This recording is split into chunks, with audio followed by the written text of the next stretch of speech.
So first I started measuring the prompts, and my prompts were about, 3 inches. So I wanted to make my box just slightly bigger than that just to accommodate them.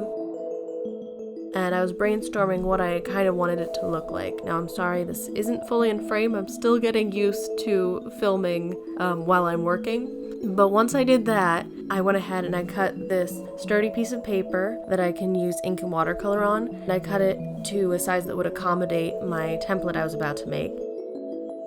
I wanted it to match the prompts I had made, so I went ahead and used the same ink that I had used. This is what it's called. It's Yatsushimo Chinese ink.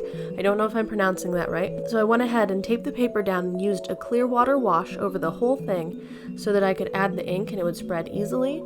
Once that was down, I saturated my brush with the ink and I put it down very slowly and gradually, and I wanted to let the ink do what it wanted to do so it could create organic shapes.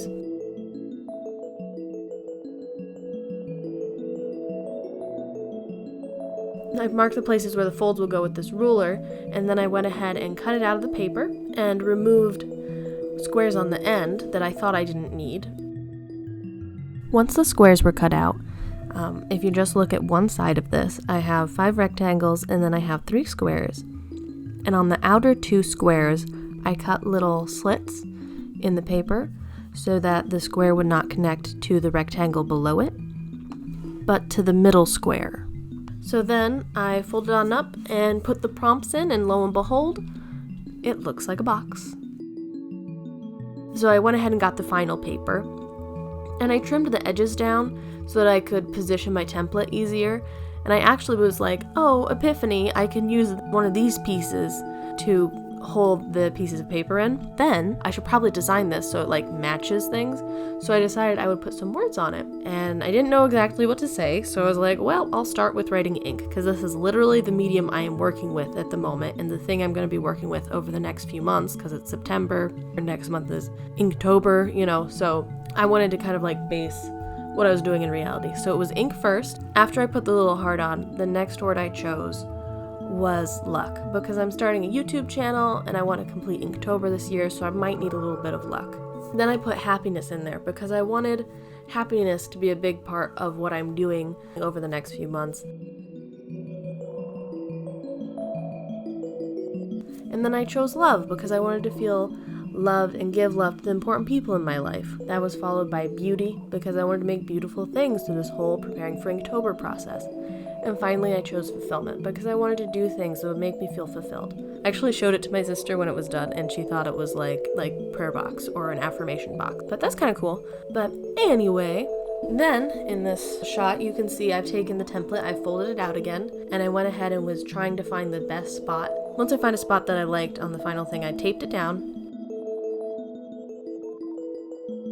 and I cut it out, and then once it was cut, I folded it along the fold lines. And what I did was I actually took a little bit of water and I put it on those edges because this is thick paper and I didn't want it to rip. And then you can see I took my ruler and I was folding along that because I wanted my box to be at 90-degree angles. I didn't want to fold it the whole 180 degrees over because that would be too severe of a fold. But if I kept it with the ruler and did a 90-degree angle fold, then it would hold up a little bit better over time. Then I went ahead and took the little strap I had made with my affirmations, goals, things on it, and I was trying to figure this out.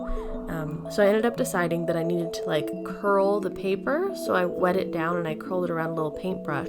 Then I taped it to the bottom of the box, some double-sided tape first between the strap and the box, and then I went ahead and put one-sided tape over top of it so that the stickiness from the double-sided tape wouldn't catch the prompts. So now I had my box basically. I put my prompts in and oh hey, look, a box. But because I didn't have a closure, it was just gonna pop open. I didn't need to figure that out, so I was like, I don't want to use glue to close it, sticking something on it. I don't want anything permanent. It's a small space, this box is, It's not enough space to glue anything on it. I decided I wanted to tie something around it. I didn't want ribbon because ribbon can really fold over on itself and get crinkled and like wear a lot. So I remembered that I had some nylon cord. I cut a piece of it and I started wrapping it around the box, and I was like, oh yay, this is like almost done, but it didn't look finished. So I was like, okay, now it needs another step. What else can I get out to make this look good? And I was like, a bead. I can put a bead on the end. So I went into my bead box. I actually made my room a wreck because I was like, where is this? Where's this thing? I need to get this. Like the nylon stuff was in another space than the beads, and like it's chaos off camera, but it's fine.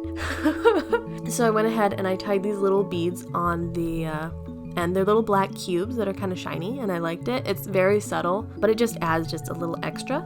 So I threaded the bead on, which was a little difficult. I tied 3 knots above the bead, just a basic knot. I realized that there were going to be little scraggly ends. So then I was like, what can I do about this? And then I remembered that nylon can melt.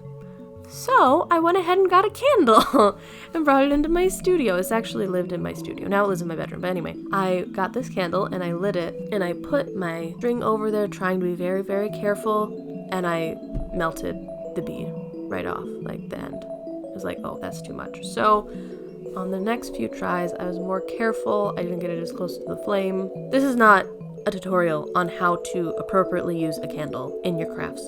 This is not what this video is. I'm just showing you what I did. I do not recommend this. I think it would be great if you could find like another way to close the bead off or something if you're gonna make a box. This is just what I did, and I think I would do it a little differently in the future. Even though it ended up being quite effective and I am happy with it, I do not recommend this for everyone, or if you're nervous about flame or not an adult, like, you know, practice fire safety. But anyway, once this was done, I tied the string around the box, and this is what it looks like now. This is the finished product. Now that it's done, I decided to pull a prompt out, and lo and behold, it was whale. Like, in the water. Like, swimming, whale, mammal. And that's one of the ones I was really hoping not to get. So anyway, next video, you can see me figure out how I turned my, oh bummer, I have to draw a whale, around to, yay, I like this. So it ended up being good. I hope you enjoyed the video. Thank you for watching, and I hope you have a great time preparing for Inktober. And if you do any boxes or continue your Inktober preparation, let me know. Anyway, I will see you next time. Bye-bye.